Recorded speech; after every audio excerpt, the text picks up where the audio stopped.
नमस्कार मित्रांनो, आजच्या नवीन ब्लॉगमध्ये तुमचं स्वागत. एकू पण तयार झाला आणि मी पण तयार झालो. आता आम्ही बाहेर जायला निघालो. एकू पण म्हणे चला बाहेर पप्पा. मग आम्ही मंदिरात पोचलो. हे मंदिर आईबाव आणि मातेचं मंदिर आहे. चप्पल वगैरे काढल्या आणि पायतोऱ्या चढायला लागलो. हळूहळू पायतोऱ्या चढत आम्ही सगळेजण मंदिरात प्रवेश केला. मंदिरात साफसफाई चालू होती. मग आम्ही सिंहाचं दर्शन घेतलं. घंटा वगैरे वाजवला. देवीसाठी आम्ही नारळ वगैरे घेतलं.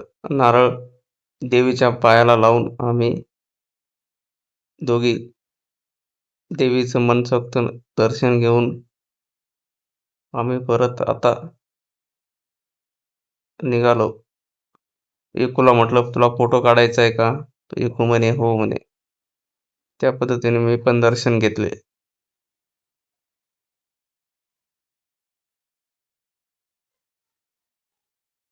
आणि मी पण फोटो वगैरे काढला.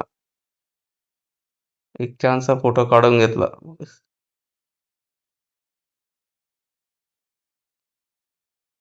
त्यानंतर नारळ बाहेर फोडण्याची जागा असल्यामुळे नारळ बाहेरच फोडलं. नंतर मी देवीसाठी प्रसाद ठेवला. एकूला पण प्रसाद दिला. त्याच्यानंतर आजीला प्रसाद दिला. तिकडं साफसफाई करणारे दादा होते त्यांना प्रसाद दिला. आणि मग मी पण प्रसाद खाल्ला. त्यांना म्हटलं इथं मोठा घंटा आहे तिथं एक फोटो काढा म्हटलं. मग त्यांचा एक फोटो काढला. देवीचं दर्शन घेतल्यानंतर आता आम्ही मंदिराच्या बाहेर निघालो. चप्पल वगैरे घातल्या. त्यानंतर हा नायगावकडे जाणारा रस्ता आहे. हा सिन्नरमध्ये जाणारा रस्ता आहे. अशा प्रकारे एकूच्या सँडल वगैरे घातल्या आणि आम्ही सिन्नरमध्ये मार्केट साईडला निघालो. हा रोड मार्केटमध्ये जातो, इकडं सिन्नरमध्ये जातो. अशा प्रकारे एकूची मस्ती चालू झाली.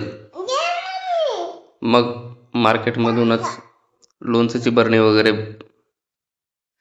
घेतली. त्याच्यानंतर एकू डबे ठेवायला लागला. म्हटलं एवढे डबे घेतो का प्रत्येक आठवड्याला?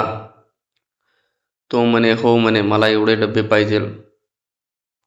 मित्रांनो, हा व्हिडिओ तुम्हाला कसा आवडला नक्कीच सांगा आणि लाईक करायला विसरू नका मित्रांनो. तुमचं लाईक हे आमच्यासाठी खूप महत्त्वाचं आहे. असेच व्हिडिओ बघत चला आणि पुन्हा भेटू. धन्यवाद मित्रांनो.